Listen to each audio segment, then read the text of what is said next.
Minuutin päästä portit aukeavat ja sen jälkeen niin seurataan ja katsotaan, mitä ihmisillä on odotuksia Vaasan asuntomessuilta.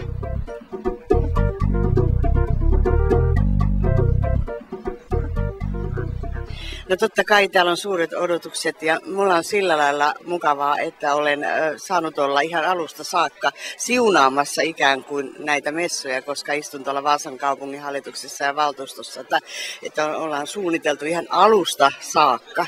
Ja odotukset on tietenkin valtavat ja uskon, että se kävijämäärä, mitä on ennustettu, niin se kyllä ylittyy. Siltä näyttää ihan kun tänään olen katsellut noita bussia, jotka ihan avajaispäivänä tuolla kiertelee ja etsii tätä paikkaa, että tuntuu kyllä loistavalta. Mä oon käynyt täällä muutaman kerran tässä talven aikaan katsomassa, miten nämä edistyy ja nyt on oikein mielenkiintoista nähdä, kuinka ne on valmistunut. Täällä on aivan mielenkiintoisia taloja ja tietysti tämä Vaasa on mun vanha kotikaupunki, niin mä mielelläni näen, miten Sundominlahti kehittyy. Monenetko messut nämä on teille? Aika monen. Mä oon käynyt myöskin ensimmäisillä vuosikymmenet sitten.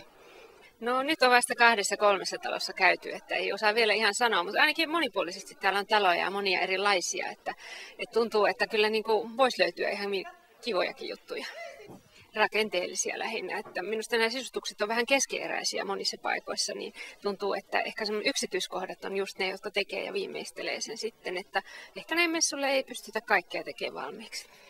Oikein mukavaa messupäivää. Kiitos. Mä tulin katsomaan, kun tätä on kehuttu niin hirveästi ja tää on kyllä ihan kehumisen arvoinen. No justiin sitä, että kun maisemat on kuulemma niin ihania, ne on ihanat. Ja sitten sisustusvinkkiä pääasiassa.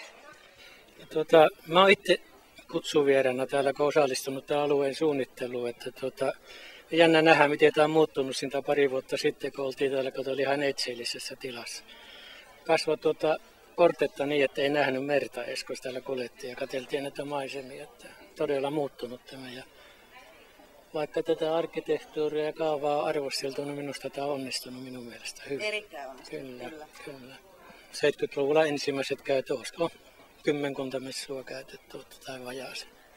No kyllä, ihan mukava aluehan on, että on jonkun verran täällä työnkin puolesta tullut käyneeksi jo tuossa ennen messuja, eli on hyvin tuttua tämä rakentaminen täällä ollut. Oletko löytänyt jotain uusia ideoita täältä? No kyllä, tietysti. Ainahan niitä löytyy ja on hyvin paljon vinkkejä rakentamiseen. Että varmaan muutaman vuoden päästä kuitenkin itsekin tulee sitä ajateltua. No tietenkin tämä lähtökohta, nimenomaan vedenläheisyys, sitten tekee tälle suuren haasteen näille rakennuksille. Ja rakennusten monimuotoisuus ja erilaisuus on tietenkin yksi merkille pantava seikka, joka erottuu välittömästi tänne alueelle, kun tullaan. Miten tärkeää teille on ekologisuus? No, totta kai se on nimenomaan, kun ajatellaan tulevaisuutta, niin se on yksi tärkeimpiä asioita. Oletko löytänyt täältä jotain tiettyä ideaa, kohdetta, joka teidän nimenomaan miellyttää? Valitettavasti ei. Valitettavasti ei. Alalla lähes 40 vuotta olleena ja nimenomaan näistä asioista kiinnostuneena työni puitteissa, niin ei vielä ole sitä löydetty, mutta sen on pakko löytyä.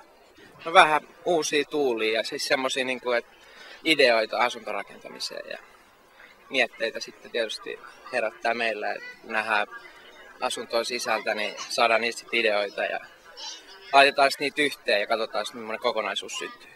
No on jo ihan kivoja ideoita ollut, että nyt ollaan toi alkupää vasta päästy tuosta eteenpäin, että katsotaan, että eiköhän tuolta vielä löydy kaikkea sisustukseen ja just tuohon rakentamiseen.